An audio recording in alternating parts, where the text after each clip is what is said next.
மீண்டுமாக உங்களை இயேசு கிறிஸ்துவின் நாமத்தில் வாழ்த்துகிறோம். இந்த தொடர் செய்திகள் மூலமாக உங்களை சந்திப்பது மகிழ்ச்சி.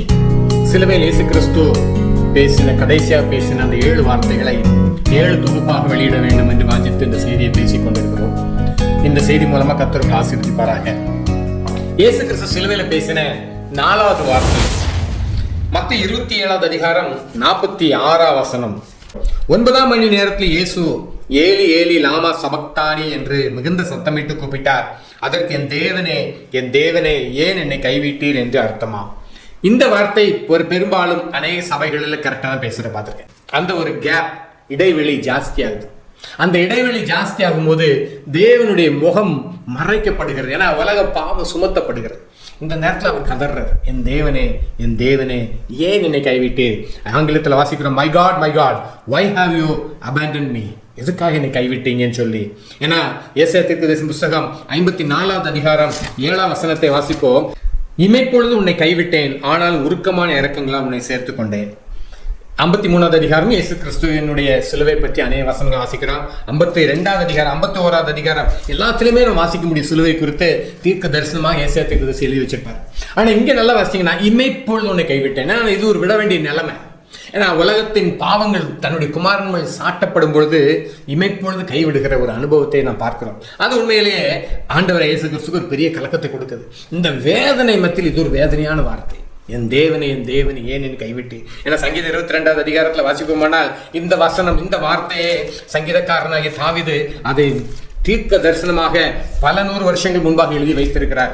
சங்கீதம் 22வது அதிகாரத்தில் 1ஆம் வசனம், என் தேவனே ஏன் என்னை கைவிட்டீர், எனக்கு உதவி செய்யாமல் நான் கதறி சொல்லும் வார்த்தைகளை கேளாமலும் ஏன் தூரமா இருக்கிறேன்.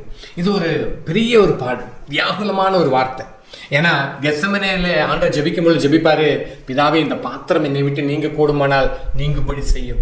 எதற்காகனா இந்த நேரத்தை தான் அவருக்கு கஷ்டமான நேரமா இருந்துச்சு.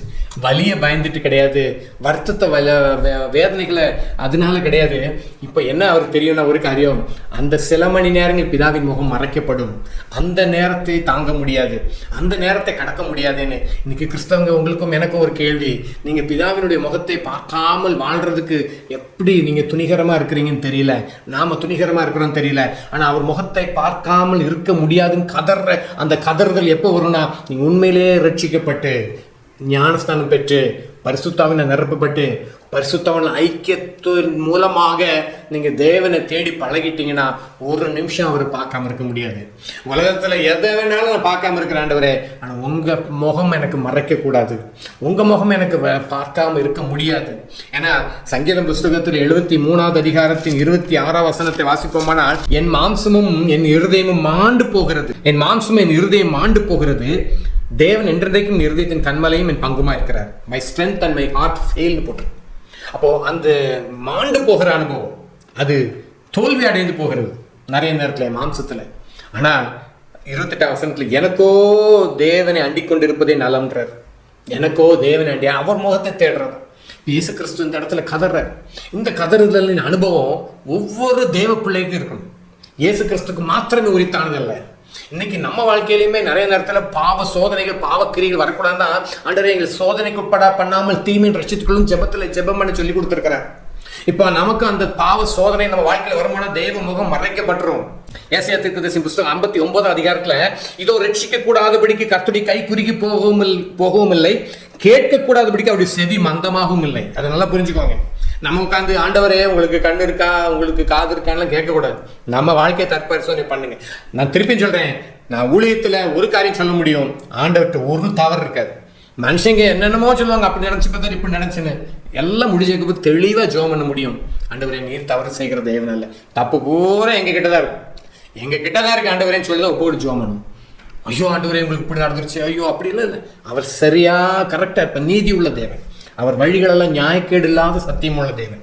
ஆனால் இங்கே நல்லா கவனிங்க, இப்போ போட்டிருக்குது உங்கள் ஆண்டுடைய கை குறிக்கலாம் போல, அவர் செவியெல்லாம் மந்தமெல்லாம் ஆகலை. ஆனால் என்ன பிரச்சனைனா 2ஆம் வசனம் வாசிக்கிறோம், உங்கள் அக்கிரமங்களே உங்களுக்கும் தேவனுக்கும் நடுவாக பிரிவினை உண்டாக்குறது, உங்கள் பாவங்களே அவர் உங்களுக்கு செவி கொடாதபடிக்கு அவருடைய முகத்தை உங்களுக்கு மறைக்கிறது. உங்கள் பாவங்கள் அவர் முகத்தை மறைக்கிறது. இயேசு கிறிஸ்துவின் மீது உலகத்தின் பாவங்கள், நம்முடைய பாவங்களும் சாட்டப்பட்டது. அந்த சரீரத்தில் எல்லா பாவங்களையும் அவர் சுமக்கிறார். இந்த நேரத்தில் அவருக்கு பிதாவின் முகம் மறைக்கப்படுகிறது. இது எஸ்ஐயா தீர்க்கதரிசியில் பல 100 ஆண்டுகளுக்கு முன்பாக எழுதப்பட்ட வசனம். ஏன்னா உங்கள் அக்கிரமங்களை உங்களுக்கும் தேவனுக்கும் நடுவாக பிரிவினை உண்டு பண்ணுது. உங்கள் பாவங்களே அவர் உங்களுக்கு செவி கொடாதபடிக்கு அவருடைய முகத்தை உங்களுக்கு மறைக்குது. உங்கள் பாவங்கள் தான், நம்முடைய பாவங்கள் அவர் முகத்தை நம்ம மறைத்தோம். இன்னைக்கு அந்த காரியத்தில் எப்படி நம்ம இருக்கிறோம்? பாவங்களுக்கு எப்படி விலகி ஓடுகிறோம்? பாவத்தை பாவம்னு சொல்றதுக்கு தைரியம் இருக்குதா? இன்னைக்கு சபைகளில் மனம் திரும்புங்கள்ன்ற வார்த்தை கூட பேசுறதுக்கு போதகர்களுக்கு பயம். ஆட்கள் போயிடுவாங்களோ? மனம் திரும்புங்கள் அப்படின்னா எதுல இருந்தெல்லாம் மனம் திரும்புறது? அப்போ கேட்பாங்க, அப்ப நீங்க பல காரியங்கள் காட்டி கொடுக்க வேண்டியிருக்கும். பைபிளில் சொல்லப்பட்ட அநேக சத்தியங்களை காட்டி கொடுக்கணும். இதெல்லாம் விட்டு நீங்க மனம் திரும்பி ஆக வேண்டும். இப்படிப்பட்ட ஆவிக்குரிய குணங்கள் உங்களுக்கு உண்டாக வேண்டும். மாம்சத்தின் கிரியைகள் ஒழிக்கப்பட வேண்டும். ஜென்ம சுபாவம் சாகடிக்கப்பட வேண்டும். இதெல்லாம் இருந்துச்சுன்னா தேவ முகத்தை உங்களுக்கு மறைச்சிடும். இங்கேயும் இயேசு கிறிஸ்துக்கு அதான் நடந்துச்சு. இயேசு கிறிஸ்துவின் பிதாவின் முகம் மறைக்கப்பட்டது நம்ம அநேக ஆண்டுகளாக கேட்டுட்டு இருப்போம். ஆனா இப்ப நான் உங்ககிட்ட கேட்கறது, உங்க வாழ்க்கையில என் வாழ்க்கையில கொஞ்சம் திரும்பி பார்ப்போம். நம்ம கிட்ட பாவம் வரும்பொழுது ஆண்டுடைய முகத்தை மறைச்சு விட்டுரும். ஆனா அப்படியே ஒருவேளை ஆண்டுடைய முகம் மறைக்கப்பட்டுமானால் கதறதுக்கு நம்முடைய இருதயம் எப்படி இருக்குது? அப்படி அனுபவம் நமக்கு இருக்குதா? பணம் இல்லைன்னா கதறுவோம், காசு இல்லைன்னா கதறுவோம், வேலை இல்லைன்னா கதறுவோம், எதுக்கோ கதறோம். ஆண்டவரே, உங்க முகத்தை பார்க்காம இருக்க முடியாது. என் தேவனே என் கைவிட்டேன் இயேசு கிறிஸ்து கதறினாரே, அதே அனுபவம் நம்ம எல்லாருடைய வாழ்க்கையில இருக்கணும். என் தேவனே என் கைவிட்டேன்னு சொல்லி அவர் கதறினார். இப்போ நம்முடைய பாவங்கள் நிமித்தம் அவர் கதறினார். இப்ப நம்ம கதற வேண்டிய நம்முடைய சொந்த பாவத்தை நிமித்தமாக. ரட்சிக்கப்பட்டதுக்கு அப்புறமா நம்ம வாழ்க்கையில் காணப்படுகிற பாவங்கள் நிறைய இருக்குது. ரட்சிக்கப்பட்டோம், ஆண்டுடைய பிள்ளையா மாற்றப்பட்டோம் சொல்றோம். அதுக்கப்புறம் இன்னும் இருக்குது, இன்னும் பல விட வேண்டிய பாவங்கள் இருக்குது, இன்னும் மறைவான பாவங்கள் இருக்குது. ஒன்னொன்னா ஆண்டுகிட்ட ஒப்புரவாங்க. ஆண்டுகிட்ட வந்து கேளுங்க, ஆண்டவரே உங்களுடைய முகம் எனக்கு மறைக்க கூடாது, அந்த முகத்தை நான் தேடணும். ஏன்னா இயேசு கிறிஸ்து இந்த இடத்துல ஒரு காரியத்தை காட்டி கொடுக்குறாரு. அவர் 100% கடவுளா இருக்கிறாரு, 100% மனிதனாக இருக்கிறாரு. அதையும் காட்டி கொடுக்க தான் மாம்சத்தில் இருக்கிற அந்த காரியத்தையும் வெளிப்படுத்துறாரு. இல்லைன்னா நம்ம சொல்லிடுவோம், அவர் என்னங்க தேவன், அவர் சிலுவையில் அவர் ரத்த சிந்தினார், மரித்தார், உயிர்த்தல். அப்படி இல்லை, எல்லா விதத்தையும் நம்மை போல மனிதனாக இருந்தார். 100% கடவுளாக எந்த அளவுக்கு இருக்கிறாரோ அதே 100% மனிதனாகவும் இருந்தார். அப்போ அந்த வேதனையின் உச்சக்கட்டத்தில் அவர் ஒரு மனிதனாக, சாதா மனிதனாக பிதாவின் முகம் மறைக்கப்பட்டபோது அவர் கதறுகிறார், கதறிட்டு அழுகிறார். ஏன்னா எபிரேயர்ல அதனால வாசிக்கிறோம் 5வது அதிகாரம் 7ஆம் வசனத்துல வாசிக்கிறோம், அவர் மாம்சத்தில் இருந்த நாட்களில் தம்மை மரணத்தினின்று ரட்சிக்க வல்லமை உள்ளவரை நோக்கி பலத்த சத்தத்தோடும் கண்ணீரோடும் விண்ணப்பம் பண்ணி வேண்டல் செய்து தமக்கு உண்டான பயபக்தி நிமித்தம் கேட்கப்பட்டு. நல்லா கவனிச்சுக்கோங்க, அவர் இந்த நேரத்துல மாம்சத்தில் இருந்த நாட்கள்ல அவர் நமக்கு எப்படி ஜெபிக்கணும்னு காட்டி கொடுக்கிறார். அவர் எப்படி ஜெபம் பண்ணாரா?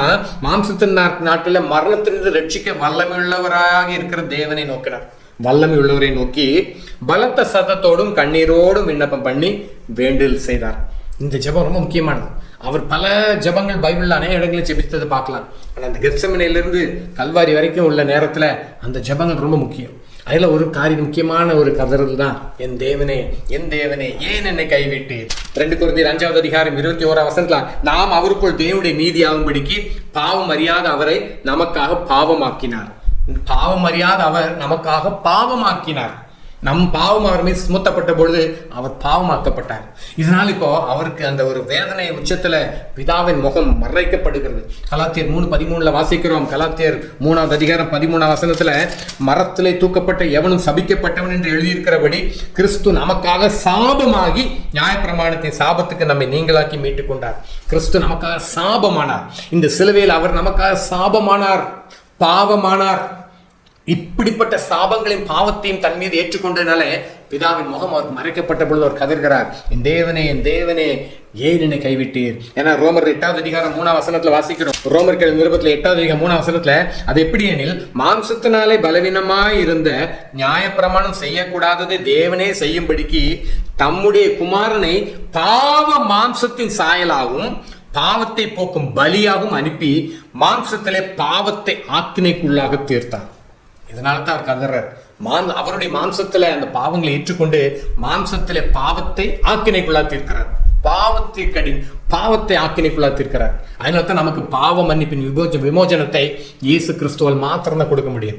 பாவ பரிகாரத்தை இயேசு கிறிஸ்து மாத்திரம் தான் நமக்கு செய்து கொடுக்க முடியும். ஏன்னா இப்படி ஒரு பரிகாரத்தை செய்து வைத்திருக்கிறனால தான் நமக்கு ஒரு மீட்பு நம்பிக்கை உண்டாயிருக்கிறது. அதனால தான் நமக்கு ஒரு நித்தியத்தை குறித்து ஒரு தெளிவு நமக்கு உண்டாயிருக்கிறது.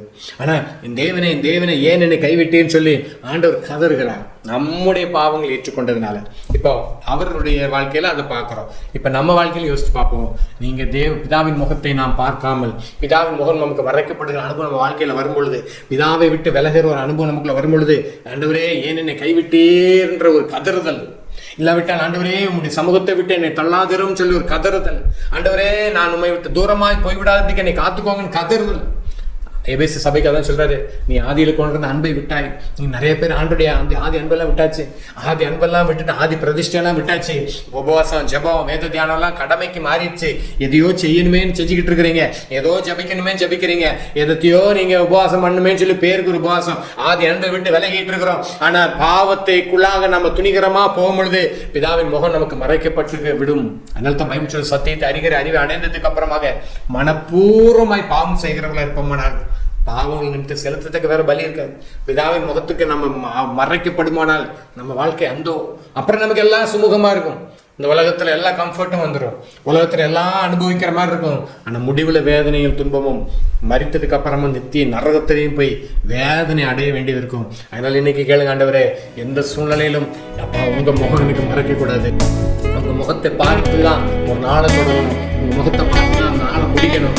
எந்த சூழ்நிலையிலும் ஆண்டவரே உங்க பரிசுத்த பிரசன்னத்தை விட்டு நான் விலகக்கூடாது, உங்க பிரசன்னத்திலே நான் வாழணும்னு சொல்லி ஆண்டவரை கேளுங்க. கர்த்தரோட ஆசை